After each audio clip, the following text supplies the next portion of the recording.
ಎಲ್ಲರಿಗೂ ನಮಸ್ಕಾರ.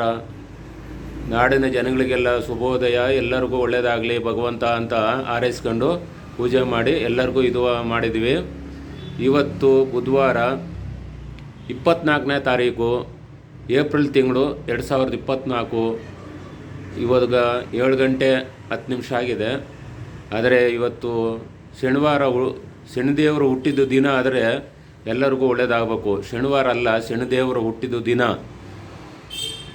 ಏನಪ್ಪ ಅಂದರೆ ಇವತ್ತು ಪ್ರತಿಯೊಬ್ಬರಿಗೂ ಯಾರೇ ಹುಟ್ಟಿರಲಿ, ಬುಧವಾರ ಹುಟ್ಟಿದ್ರೆ ಅಷ್ಟೇ, ಯಾರೇ ಹುಟ್ಟಿದ್ರೂ ಹೆಣ್ಣೆ ಆಗಲಿ ಗಂಡೆ ಆಗಲಿ ಅವ್ರಿಗೆ ನವಗ್ರಹ ಪೂಜೆ ಮಾಡಬೇಕು. ಯಾಕೆಂದರೆ ಶಾಸ್ತ್ರದಲ್ಲಿ ಹೋಗಿ ಕೇಳಿದಾಗ ಹಂಗೆ ಹೇಳ್ತಾರೆ.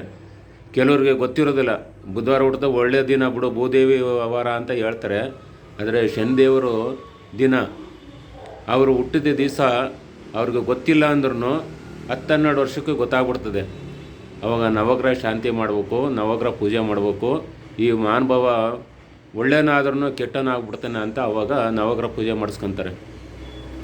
ಏನಪ್ಪ ಅಂದರೆ ಇವತ್ತು ಇನ್ನು 2 ದಿವಸ ಎಲೆಕ್ಷನ್ ಉಳ್ಕೊಂಡಿದೆ. ಏನು ಜನ ಎಲ್ಲಿ ಇಲ್ಲ, ಎಲ್ಲೋದ್ರು, ಏನು ಊರ ಕಡೆ ಎಲ್ಲ ಹೊಂಟೋಗಿರ್ತಾರೆ.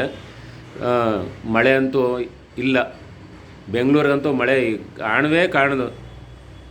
ಜನ ಅಂತೂ ತುಂಬ ನೀರಿಗೂ ಪರದಾಡ್ತಾರೆ, ಊಟಕ್ಕೂ ಪರದಾಡ್ತಾರೆ, ಎಲ್ಲದಕ್ಕೂ ಕಷ್ಟ ಇದೆ ಅಂಥ ವಾತಾವರಣ ಬಂತು ಈಗ ಜನಗಳಿಗೆ. ಆದರೆ ನಾವೆಲ್ಲ ಬುದ್ಧಿವಂತರು, ಜನ ತಿಳುವಳಿಕೆ ಇದೆ, ಎಲ್ಲ ಆಗೈತೆ. ಈ ಮರ ಗಿಡ ಅಕ್ಷಿ ಪಕ್ಷಿಗಳಿಗೆ ನೀರು ಹಾಕೋರು ಯಾರು, ಕೊಡೋರು ಯಾರು, ಅನ್ನ ಹಾಕೋರು ಯಾರು? ಆ ಭಗವಂತನೇ ಕೊಡಬೇಕು. ಅವನು ಇಲ್ಲ ಅಂದರೆ ಯಾರು ಸಾಧ್ಯವೂ ಇಲ್ಲ. ಮನುಷ್ಯರೋಗಿ ಕಟ್ಟೆ ಕಟ್ಟಿ ನೀರು ಕಾದದ ಮರ ಗಿಡಗಳಿಗೆ?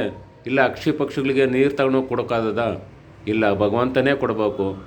ಪ್ರತಿಯೊಂದು ಮೂಗು ಪ್ರಾಣಿ ಎಷ್ಟು ಕಷ್ಟಪಡ್ತವೆ, ನಮ್ಗನ್ನ ಕಷ್ಟಪಡ್ತವೆ ಅವು. ಅದಕ್ಕೆ ಮಹಾನುಭಾವ ಒಳ್ಳೇದಾಗ್ಲಪ್ಪ, ಆ ಸರ್ವ್ರಿಗೂ ಒಳ್ಳೇದಾಗಲಿ ಅಂತ ನಾನು ಕೇಳ್ತೀನಿ. ಮೂಗು ಪ್ರಾಣಿಗಾಗಲಿ, ಪ್ರತಿಯೊಂದು ದನ ಕರುಗಳಿಗೂ ನೀರಿಲ್ಲ, ಪ್ರತಿಯೊಂದಕ್ಕೂ ಕಷ್ಟ ಇದೆ. ಅಂಬಾ ಅಂತ ಕರಿತವೆ. ಏನು ಅಂಬಾ ಅಂದರೆ ತಾಯಿ ಎಲ್ಲಿದೆಯಾ ಅಂತ ಕರಿತವೆ, ಅವೂ ಇಲ್ಲ. ಎಷ್ಟು ಕಷ್ಟಪಡ್ತವೆ ಪ್ರಪಂಚದಲ್ಲಿ.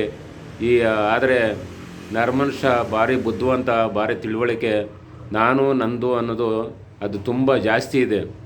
ಆದರೆ ದುಡ್ಡಿರೋರೆಲ್ಲ ಒಂಥರ ಇರ್ತಾರೆ, ದುಡ್ಡಿಲ್ದಿದ್ದವರು ಒಂಥರ ಇರ್ತಾರೆ, ಬಡವರು ಒಂಥರ ಇರ್ತಾರೆ. ಎಲ್ಲ ಥರದಲ್ಲೂ ಒಂದೊಂದು ಥರ ಜೀವನ ಮಾಡ್ತಾರೆ. ತುಂಬ ಬಡವ್ರಿಗೆ ತುಂಬ ಕಷ್ಟ. ಭಿಕ್ಷೆ ಬಿಡೋಕ್ಕೆ ಹೋದ್ರೂ ಭಿಕ್ಷೆ ಕೊಡೋದು ಕಷ್ಟ ಆಗ್ಬಿಟ್ಟದೆ. ಈ ಥರ ಎಲ್ಲ ತುಂಬ ಜನಗಳಿಗೆ ನೋವು. ದಾನ ಧರ್ಮ ಹೋಗಿ ಕಾಡು ಸೇರಿಬಿಟ್ಟದೆ. ಅಯ್ಯೋ ಹೋಗೋ ಅಂತಾರೆ, ನನಗೇ ಇಲ್ಲ ನಿನಗೇನು ಕೊಡೋಣ ಅಂತಾರೆ. ಪ್ರತಿಯೊಬ್ಬ ಮನುಷ್ಯ ಆ ಥರ ಆದರೆ ಏನು ಮಾಡೋದು? ಪ್ರತಿಯೊಬ್ಬ ಮನುಷ್ಯನಿಗೂ ಭಗವಂತ ಕೆಟ್ಟವನಾದರೆ ಎಲ್ಲರನ್ನೂ ಅದೇ ಥರನೇ ಮಾಡೋದು. ದಿಕ್ಕಾಪಾಲು ಮಾಡಿಬಿಡ್ತಾನೆ.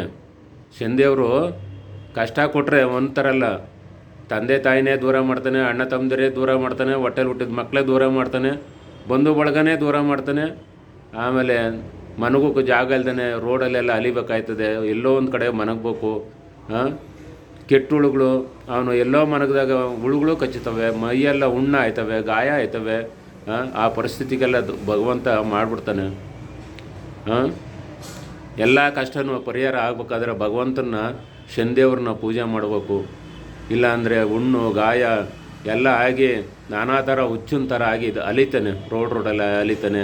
ಅನ್ನ ಅಂದರೂ ಯಾರೂ ಅನ್ನ ಹಾಕೋದಿಲ್ಲ, ₹1 ಕೊಡೋರಿಲ್ಲ. ಆ ಪರಿಸ್ಥಿತಿಗೆ ತಂದುಬಿಡ್ತಾನೆ ಕೆಟ್ಟನಾದರೆ. ಒಳ್ಳೆನಾದರೆ ತುಂಬ ಅದೃಷ್ಟವಂತ, ಏನು ಬೇಕಾದ್ರೂ ಮಾಡ್ತಾನೆ. ಆ ಥರ ಎಲ್ಲರಿಗೂ ಒಳ್ಳೆಯದಾಗ್ಲಪ್ಪ ಭಗವಂತ ಇವತ್ತು ಅಂತ ಹೇಳಿ ಕೈ ಮುಗಿದು ಇದು ಮಾಡ್ತಾ ಇರ್ತೀನಿ.